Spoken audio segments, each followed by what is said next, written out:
प्रिय मनोज दादा, सस्नेह जय शिवराय. दादा, मी एक मराठा सेवक आपला पाईक योगेश पवार बोलतोय. दादा, आज सरकारच्या नालायकपणामुळे आणि तुमची अवस्था पाहून मराठा तरुण उद्विग्न होतोय आणि भावनेच्या भरात तो टोकाचं पाऊल उचलतोय. दादा, रोज कुठे ना कुठे तुमचे लहान बांधव आज आत्महत्या करत आहेत. दादा, तुम्ही आम्हाला हात जोडून विनंती केलीत की बाबांनो, आत्महत्या करू नका. आत्महत्या यावरील पर्याय असू शकत नाही. तुम्ही जर मेले तर मग हे आरक्षण कोणासाठी हवंय? पण दादा, हाच सवाल मी आज तुम्हाला करतोय. दादा, तुम्ही आम्हाला म्हणाले की आत्महत्या करू नका, पण दादा अशा प्रकारचे कठोर उपोषण करून तुम्ही तुमच्या जीवाची हत्या का करत आहात? दादा दादा आतापर्यंत तुम्ही सर्व निर्णय समाजाला विचारून घेतलेत, पण मग अशा प्रकारचे कठोर अन्न आणि पाणी त्याग करण्याचा निर्णय तुम्ही एकटे कसं काय घेऊ शकता? दादा दादा तुम्ही आज समाजाला विचारा, समाज तुमच्या या निर्णयाला राजी आहे का? दादा, तुमच्या शरीराचे आणि तुमच्या जीवाचे असे हाल करून घेऊ नका दादा.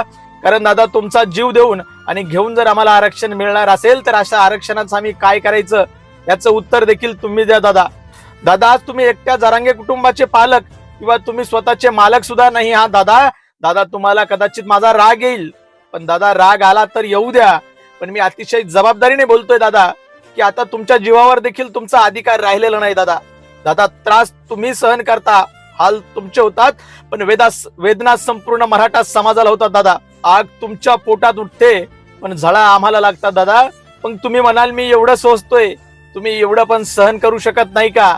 तर होय दादा, आम्ही नाही सोसू शकत. आम्ही तुमचे हाल नाही बघू शकत.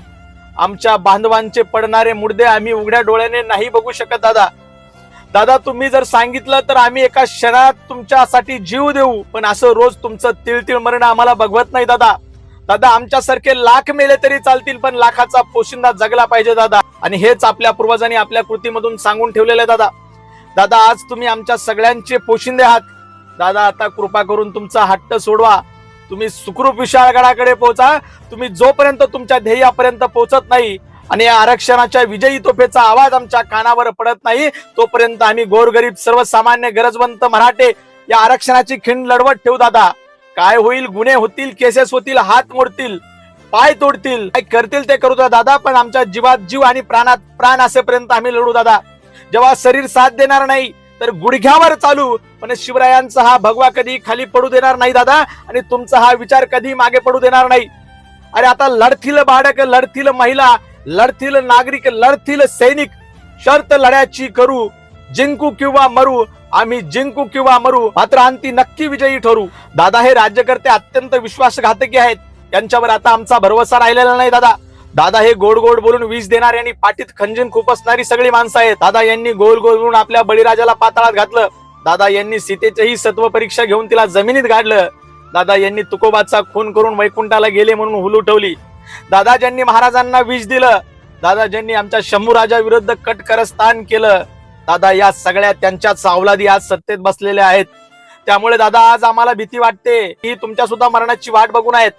दादा माणसे मारणे हा यांचा धंदा आहे, पण दादा आम्ही यांचे हे प्रयत्न यशस्वी होऊ देणार नाही. दादा तुम्ही आमचे तानाजी आहात आणि तुम्ही जो हा आरक्षणाचा विडा उचलला आहे त्यात आम्ही सगळे तुमच्या सोबत आहोत. दादा इतिहासात मराठ्यांनी गड जिंकला होता, पण आपला सिंह त्यांना गमावा लागला होता, पण दादा आज आम्हाला गडही जिंकायचा आहे आणि आमचा सिंहही वाचवायचा आहे.